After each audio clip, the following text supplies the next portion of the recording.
This is the Average Joe Strongman Show.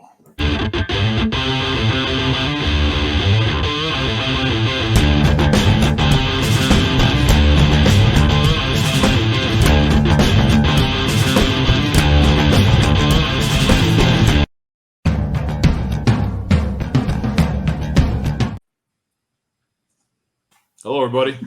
Damn, look at all those ugly mugs. Man, oh man, oh man. It's quite a collection of man meat on one. Yes, I'm telling you. This is the Old Man Strength special edition of the Average Joe Strongman Show with five of the competitors from the 2023 official Strongman Games and 4 of the finalists, 4 of the guys who made it to the top 10 of the 2023 official Strongman Games in the 50-plus Masters division. Welcome, guys. Right? Yeah, for sure. Thanks for having us, guys. So absolutely. We've got Mike Kromer, Vaughn Sikorski, George Pearson, and Marc Bevins, and you're what? What's so funny? Pearson. Pearson. Oh my God. My wife's name is Pearson. George Pearson. Oh my God. Yes. I am old. That's beautiful.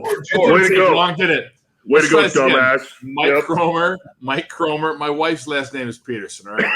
Mike Kromer, Vaughn Sikorski, George Pearson. My apologies, George. Damn. And Marc Bevins. And as usual, my co-host. George Beckerson's on the George Beckerson's on. Co-host Lee Woody. All right, I'm going to stop talking and let you take it away. Yes, for sure. Awesome. Yeah, so 2023 OSG was absolutely phenomenal. It was a whole new crew of seems like we got a bunch of 40-plus guys merged up with us. So the competition field was really, really quite interesting all through the first 4 events and obviously through the last 2 events. So everybody's healed the first 2 days, but man, it was tough. It was tough. Congratulations to you guys, the 4 of you, for getting into the top 10. That was no easy feat. Well, I think it was a mix of it. It was a tough field already. I mean, the 50-plus group has grown significantly, at least in the last few years, and it seems like the caliber of athletes in the 50-plus class are definitely bumping themselves up. And it's actually kind of funny, George. Mike and I have been talking back and forth when we were talking down in the entryway before the last event, and you were talking about, everybody has their time, right? Yeah. And that just stuck with me. And Mike and I talked about this at length afterwards, and there's that time where, you're at the top of the game in whatever class that you're in. And, you guys on this screen are definitely in that class where it's your time. I mean, you are the heart of the 50-plus class at this point. So congratulations for sure.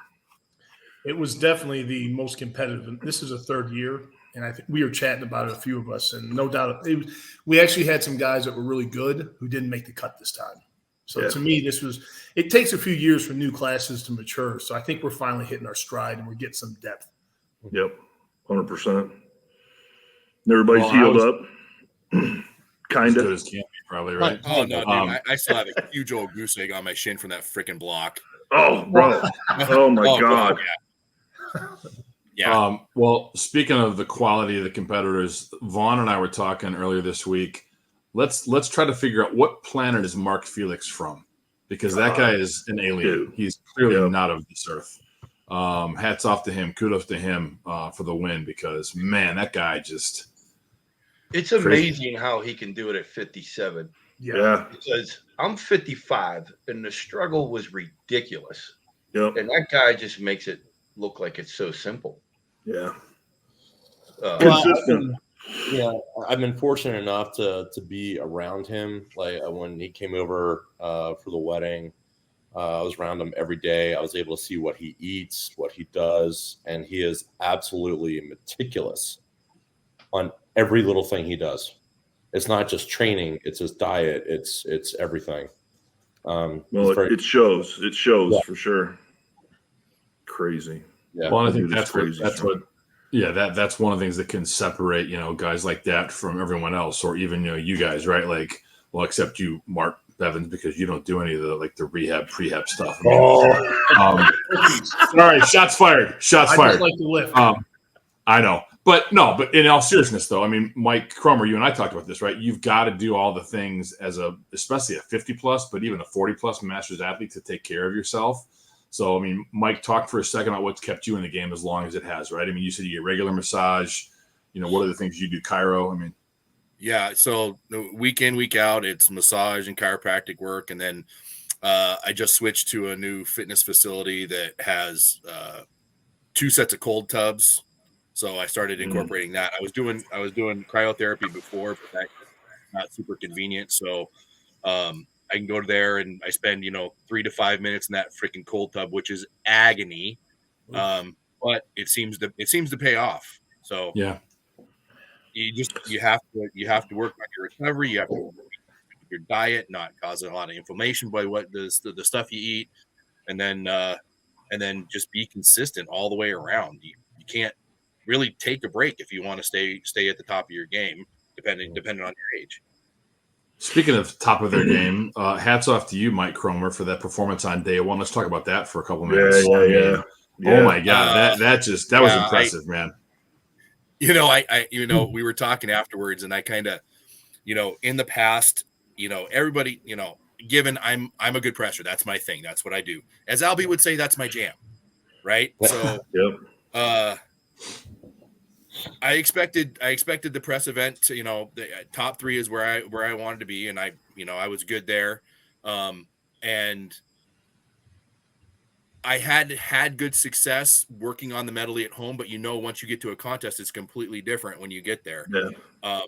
Once I picked up those, and the day before, like when we tested out the implements, I was worried about those frames, not the small handles, but just the balance. How's it going to go once I pick it up?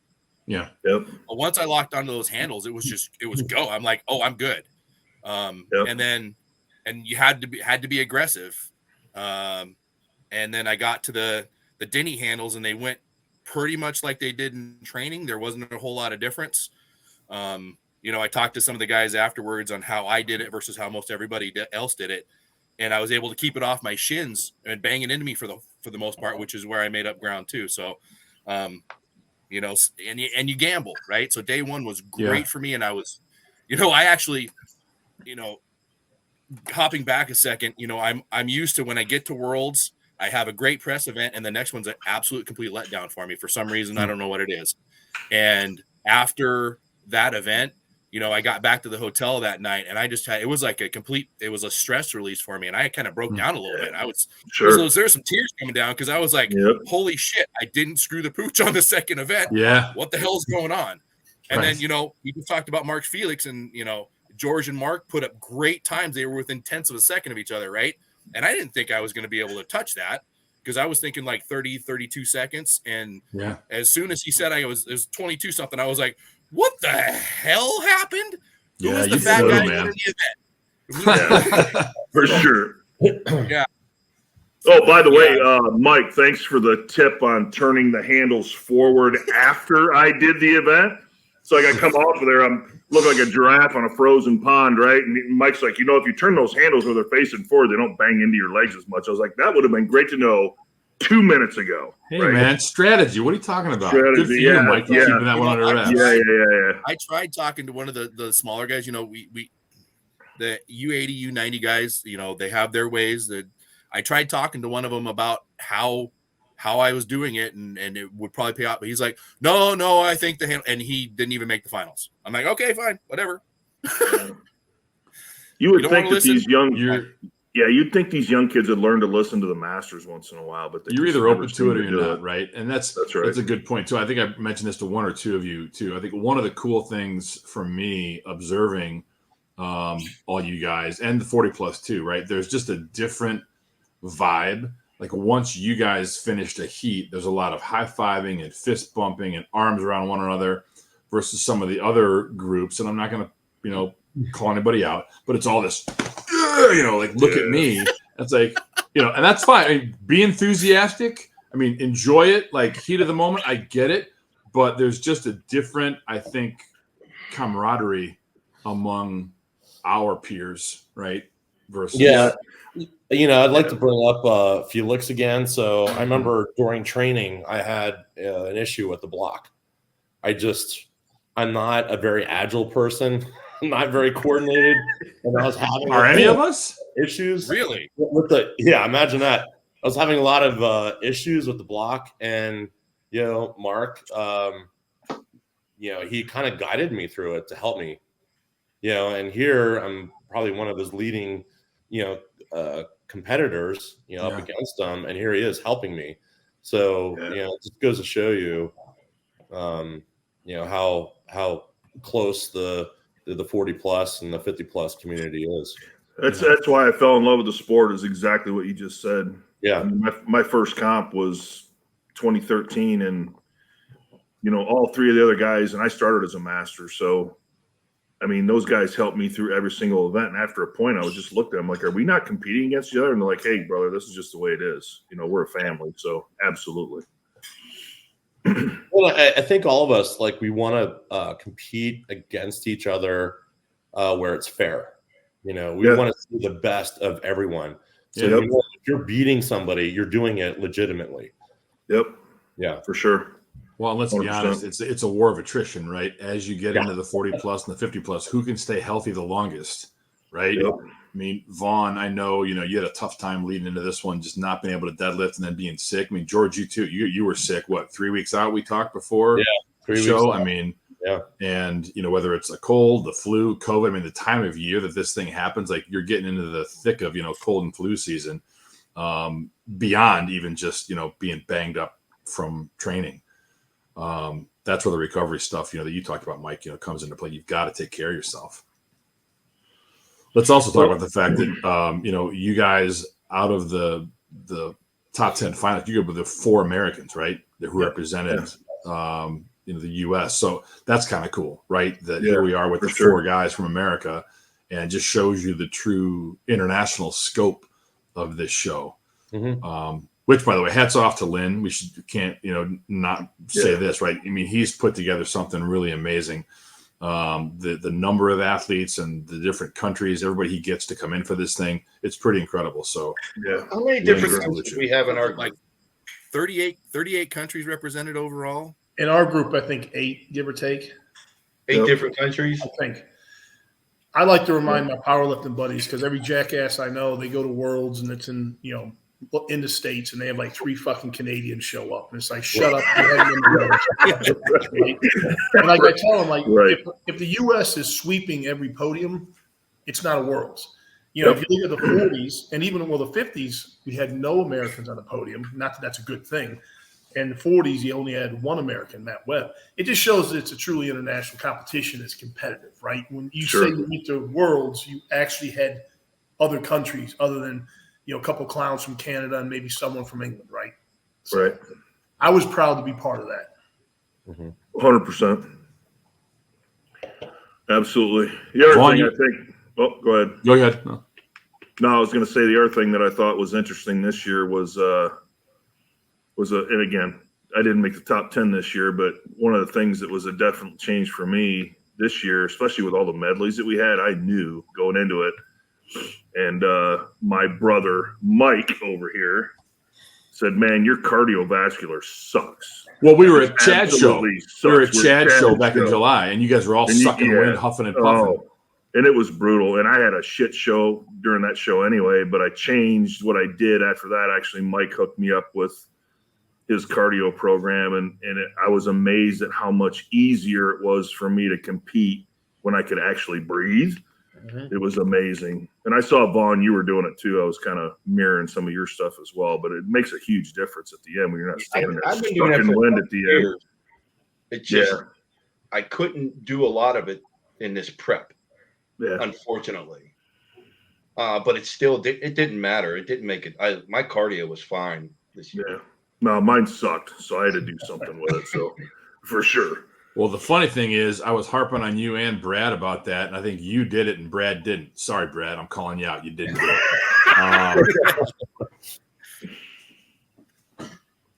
Yeah, it made a big difference for sure.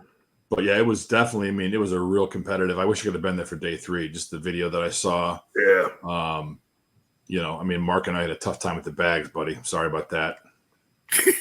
But we beat that to death before we started the podcast. So yeah. Yeah, we did. You know, it's funny you say that about Mark because I screwed up my last bag, and the only reason why I screwed up my last bag is because I knew Mark was next, and I felt the pressure of him coming on. If you guys all know how well he throws. Yeah. Oh yeah. And I'm like, I gotta have a good time. And instead of me taking my time, I rushed that damn last bag, and I screwed it up. Of course, not as bad as Mark screwed his up. The only takeaway Again, it goes to show you how competitive this class is. Yeah. Up against. The only takeaway I can give people, my mistake, and we covered this prior, but I practice exclusively from 10 feet. I got 10 feet nailed down. I smoked it over and over again. I was able to do the 40-year-old weights. I did that in 20 seconds, 21 seconds, right? And then when it was 14, like a dumbass, I'm like, well, I'll still just zing it with no stepping back for all the bags. It was, I don't know if it was ego or just nervousness of like, okay, I got to be fast as possible, like training. But being out further, that's what screwed me up. I guarantee that. Hey, Mark, the first couple looked great.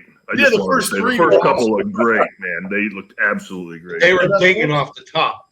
You guys notice that? And I was like, what the hell is he doing? Yep. I get tunnel vision when I compete, and I can't hear shit. Like, I heard noise, and I really thought I was Billy Badass fucking zinging these bags. And I thought, oh, people are cheering. This is awesome. I'm the man. And when I turned around and I saw 3 bags on the floor, I'm like, oh, my God, what happened? It was entertainment, though. That was entertainment. It's great. It's funny because my best event, I fucked up, but that's all right. And then I ended up doing real well in stone. So it was a perfect event. I don't go back and worry about missteps. You're going to screw something up. That's right, for sure. But I still think, before we let this go, I think Edgel's comment was the greatest. In his video, it says, Marc Bevins, all 18 bags in under 60 seconds. That was pretty funny. Yeah. But let's not beat you up too bad, because here's the thing. No. You made it to the finals. Let's talk about what got you there, right? Because I think you were gunning for that. You really wanted to get into that top 10. And I did. Just super quick for myself. I knew I was going to be digging out of a hole. Thank God I got a press in, and honestly, I got an easy call. My shoulder's destroyed. Most likely, I'll never be able to get any press in again because it gets worse and worse every year. I actually need a shoulder replacement. I don't want to lament about that, but I can't get around that injury. So starting off in 20th place sucked. So making the top 10 after 3 more events, that was stressful, right? I think I did. I can't remember. I think I did 2 6th places and a 9th place in the next 3 events, and that was able to just get me in. So, I was really, really happy because I like doing a lot of events. It sucks if you don't make the finals because you only got 4 events in. I like training more events. Stones are fun, bags are fun. So I probably had this group. I guarantee you, I had more fun than anybody here. That was a group contest for me. Yep, it really was. I loved it. Well, let's go back to the comment you just made, Lee, about mistakes. That's one of the things, too. I think, you can be as healthy as you can be, as possible, and you can go in and feel strong. Your prep can be dialed in. Yep. But honestly, it's who makes the least mistakes, right? Because somewhere along the way, you screw something up, and that's the difference between whether it's 1 point, 3 points, 5 points, 10 points, right, in a group this large, and it bites you in the ass, right? Yeah.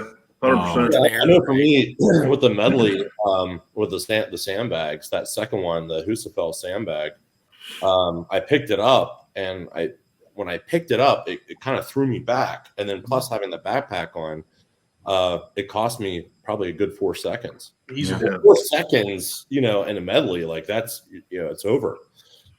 George, I never placed less than top 5 in any medley ever. And my heat literally blew me away. Those 3 UK guys, they were fantastic. They were fast. Yeah, they were fast, and their transitions were super quick. Mm-hmm. And I remember looking when I was going down, and I'm thinking I'm moving fast, and I'm actually not. And I'm watching them just smoke this. I'm like, well, I guess 55 is hitting pretty hard. Yeah, for sure. Yeah, that was a big awakening to me, though. It really was. That brings up a good point, a good question I was going to ask each of you guys. So I'll start with you, Lee, because you're the co-host. Of everything that went down, what was the biggest surprise to you? And it shouldn't have been a surprise. And actually, I had this discussion yesterday when we were at the gym doing strongman yesterday with the River City crew, and they'd How asked me, pretty Vaughn is. They said, "What happened? How did you miss top 10?" And I'm like, "Well, number one, I said at that level you can't make mistakes. You just can't make mistakes. The frame medley, I won my heat by far, but I didn't finish the stone carry, right? And that was enough to drop me in enough points where I wasn't going to be able to move forward. Same thing with the sandbag medley. It was me falling on my ass and getting back up and not crossing the finish line was enough to rob me of enough points to not be able to get into the top 10. At that level, with those level of athletes, you cannot make mistakes. You have to be perfect. If you're going to make top 10 in that, you've got to be as close to perfect as you can be. Yeah, a little slip here and there will cost you a second or two, but a 5 and 10 second mistake, forget it. You're done. You might as well zero the event, right? What's the biggest surprise for you, Vaughn? Me? Yep. Okay. How bad I performed on day 3. Yeah. And I didn't have fun. Yeah. I thought I would let myself have fun, but it wasn't the case. Yeah. But hey, that's how. Hugs to you, buddy. Hugs to you. That's what happens. George? Yeah, I would say attention to detail on some of the implements. Day 1, so when we went in to get our yoke heights, a mistake that I made was I wore Vans. Mm-hmm. So I got the yoke height based on the Vans, and then of course you go into the competition wearing your lifters, and now all of a sudden that yoke is down a lot further, which it makes a big difference. Yeah. So again, attention to detail. I would say definitely. I was not counting on getting injured before the competition on day 3. Yeah. Unfortunately, I got injured getting a massage, and I could barely walk. So that's what happened, and I did my best. Going in the last 2 events. Yeah. How about you, Mark? Biggest surprise? Honestly, I didn't have one. As far as I'm concerned, I had a flawless meet, even with the fuck up in the bags. I don't worry about stuff. I mean, sure, there's things that I could have critiqued or done a little better, but I don't like looking in hindsight. I had an awesome contest. A couple slip ups, sure, but it's after all these decades of lifting and competing, you're never perfect, so it doesn't bother me. I don't seek for the perfect contest because I've probably done almost 90 different type of strength contests since 1989, and perfection it's almost impossible to achieve. So I don't beat myself up about it. I mean, there's very few like top 3 moments. I had like one perfect throw once in the Highland Games. I had one perfect deadlift, and like those perfect moments, they don't happen. So I don't worry about it. I had an awesome contest, period. How about you, Mike? Biggest surprise?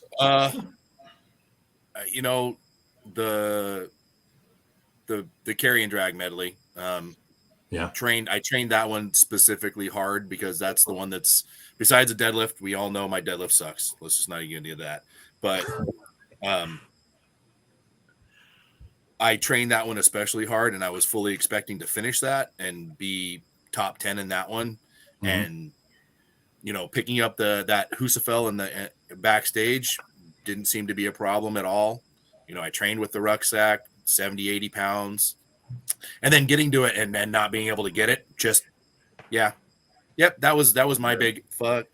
That sucks kind of moment.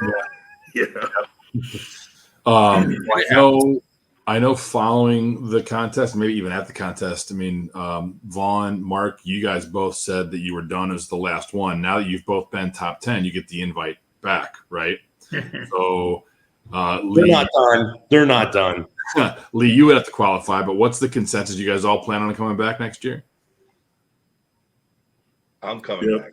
I don't think I will. I'm fighting this shoulder injury has taken the fun out of it for me, and I know I'll zero next year. I won't be able to make the finals, and not making the finals is not a reason not to do it, but it's taking the fun out of it with my shoulder. Yeah. Now, who knows? I'll probably change my mind. I'm sure George and Vaughn will make me do it, so I'll probably be there. Little arm twisting. We will feed you enough shit, Mark, that you will be there. It won't be his arm you have to twist. It's not his arm. Hey, if Lynn makes a bench press event instead of the press, I'll be there. Absolutely. We could go old school and do that old school log incline press. Yeah. I'll do that. I don't care. the Go Ruck bench press medley. Oh, shut the hell up with the Go Ruck. I don't want to hear that name anymore. You gotta wear a backpack when you do it, and ankle weights. Ankle weights. All right. So sounds like most of you guys coming back. Let's talk about the top 10. I can't remember which one of you guys said this to me, but when you look at the top 10, right, half those guys are all recent graduates out of the 40 plus, right? And you got to think that going into next year, you're also going to have some guys elevate, from the 40 plus. And I don't know how let's say one of those guys in the 40 plus top 10 is going to be 50 next year. Does he also get an automatic invite, or does he have to qualify as a 50 plus? I don't know how that works. I think he gets an automatic invite. He should get an automatic invite. But I guess my point is, it's only going to get harder. Not trying to be, negative Ned here, but it's like as these younger, 50 plus guys come in, right? It's going to be more challenging. And I think of the three who won this year, Felix and the other two guys, Runberg, and I forgot the third guy's name. Was it France? Yeah. Ben France. Yep. So, those two guys, Felix is 57. Those two guys are just 50, correct? I think. Believes, they're new guys. Yeah. Let me speak to being the elder besides Lee in his group. Being 50-51, you still have another year or two left. Yeah. In this, depending on the weights they increase or not. But you still have time to compete at a high level in this group. Yeah. But speaking for myself, it was just a prep. I couldn't sustain the prep at this age. So obviously I'm gonna have to go back and change things. But at 51, 52, at 52, I was strong as hell still. And I could still move. Yep. But there was a big drop off since then. Yeah. Sure. So, but I do like these new group of 50s and 51s that are in this group because they're solid ass competitors. Yep. Every single one of those guys were great. Everybody in the top 10 was solid as hell. I would say that, what you said, Vaughn, is the nail on the head. Is if you can handle the prep, there's no reason not to compete. We don't do it because it's easy, right? So I'm with you. If you can handle a prep, then you should be competing for sure. Even at our age, Mikey's 50 years old and like 20 minutes, so he's got a long road to go. But don't be jealous. I hear you. And Mike's going to be very competitive. I am jealous. He's going to be very competitive. Yep. He wants another yellow shirt. So there's kind of a correlation. So let's talk about a little bit of a correlation because, I've been doing. They did the first Masters World Strongest Man with this affiliation in 2016 over in the UK, and there was only like 12 guys there. And then we moved it to the US with OSG. My best finish has been 7th place, and I tied my best finish today or this last weekend. God, it was only a week ago, wasn't it? Holy crap. So that's the age kicking in. It's the age kicking in. Age, not AIDS. Age. We got them both, so it doesn't matter. We don't judge. So as I progressed, as we went through in the 40s and went further and further into it, the level of competition is just going to keep ramping up because all of a sudden you'll have guys, you'll have more of those World's Strongest Man guys are like, hey, I want to go do this. And then all of a sudden you're like, crap. You got to compete against guys who are still competing at a level where they could compete at World's Strongest Man. I had a conversation with Lawrence at the end of the show about whether or not he was going to come and compete again next year. And his take on it is, he's used to competing at that World's Strongest Man level, and he doesn't really want to compete unless he can compete at that level. And I get it. But part of it, part of what I was trying to impart onto him is yes, we want to compete. But one of the biggest things that we already touched on this was that it's who I'm competing with is what really brings me back, right? It's the guys I get to see and the fun I get to have with them and the complaining I get to do with them about aches and pains and whatever else. That's Sure. the reason we keep coming back and doing this. Well, but you also, like somebody else said, you want everybody to be at their best or as good as they can be. You know, if you win or if you make the podium, you want to beat somebody on their best day. You don't want to beat somebody because they were, 50%, they were banged up. Right. Yeah. So, any final thoughts, last words? I think anyone wants to chime in and then offer up to anybody who may be thinking about getting after it next year. I'm going to go after Felix next year. Yeah. Yeah. All right, Mark I'm going Felix. to go after George next year. George Peterson's coming at you. George Peckerson's. I'm coming after George Peckerson. So I figure we can end this way it started, but Ferris Bueller's Day Off, right? This is George Peterson, right? That's what I in my mind somewhere along the line where that came from. So, Rudy, I'm so glad you did that. All right, guys. Well, congratulations again on making the finals. It was great to see you as always. I look forward to seeing you again at some point this year, or if not, before OSG next year. Thanks for those cookies, Mike. They were incredible. They were the bomb. Pleasure. Oh yeah, polish those bad boys off. There will be more. I'll bring more.